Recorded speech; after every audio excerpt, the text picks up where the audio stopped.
I want you guys to all know that I filmed this review right after Venom 1. So after this video, I gotta film my top 5 worst films I've seen in 2021 because there's really bad movies, but you know. What's going on, guys? It's your boy Daily Reacts TV here, and today I am here to review the film Venom, Let There Be Carnage. So Venom, Let There Be Carnage is set way after the first Venom, where Venom and Eddie Brock are interviewing this serial killer who basically was grown attached to Eddie for some off reason. Doing so, he bites Eddie and tasted his blood, which really wasn't a blood, it was a symbiote, and basically found out where the dead bodies were, and this guy was supposed to have the death stroke. But doing so, of course, on his death day, he was supposed to be dead, but he turns into Carnage, and basically tries to kill the cops and everyone, but he wants revenge on Eddie Brock and Venom, and of course, this girlfriend of his, we're gonna get her into the problem, of course, wants the cop that shot her eye.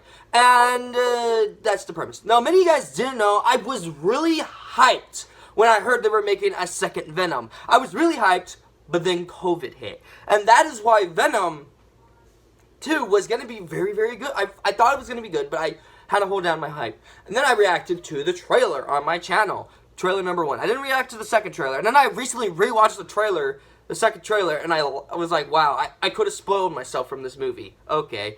And basically, I went Saturday to go watch Venom with Ethan and Jeremiah, and what do I think of the film?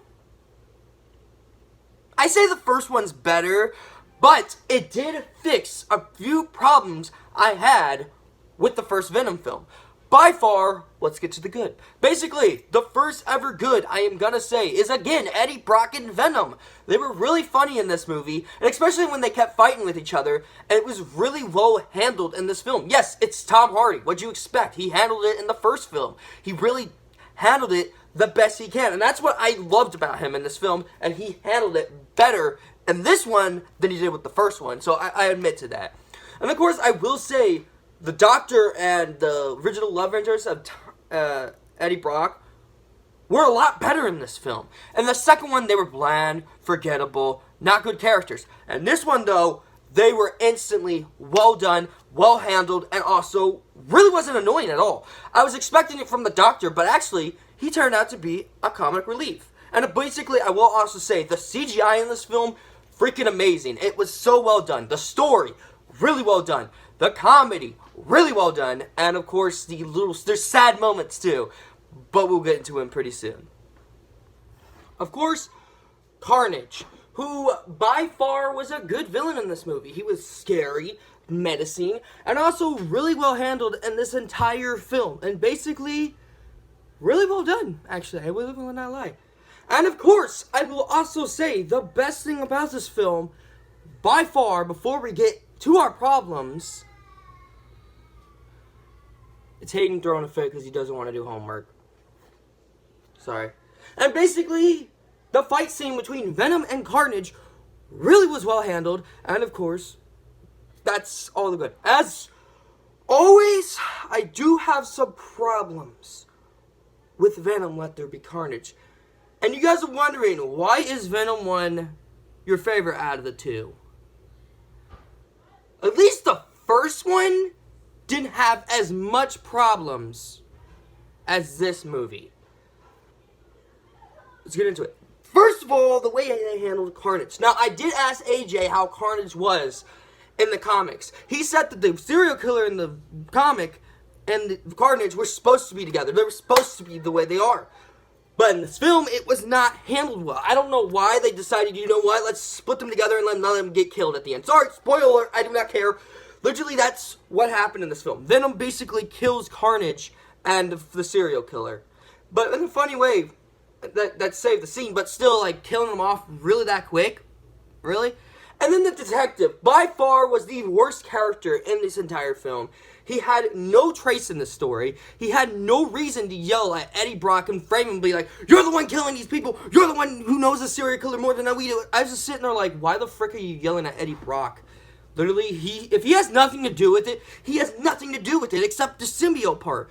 Why the frick are you yelling at this dude? And basically, And another problem I have was the serial killer's wife, or whatever the frick you want to call her. She... Done talking about her. And of course, I'm gonna say the soundtrack is the same and the same and the same as the first one.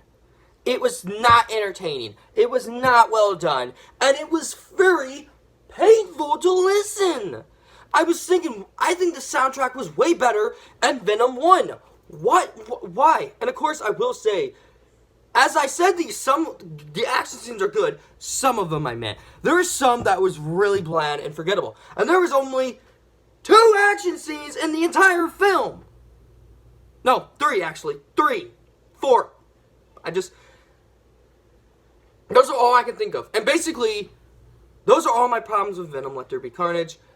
I'm disappointed, but I still love this movie. I know. This review is so small. It's so, little. But don't worry. Next video would be longer, hopefully. Because, it's gonna go pretty bad. But my score for Venom, Let There Be Carnage, is a 5 out of 10. What a big, it's not a big disappointment, but what, I can't sit, I was probably sit through it again for the 3rd Venom movie and for Spider-Man No Way Home, but not again. Drop like, subscribe if you haven't already, turn notifications to be notified of video I make. Go in the links in the description to my Discord server, my gaming channel, and my 3rd channel. As always, I'm Daily Reacts. Take care.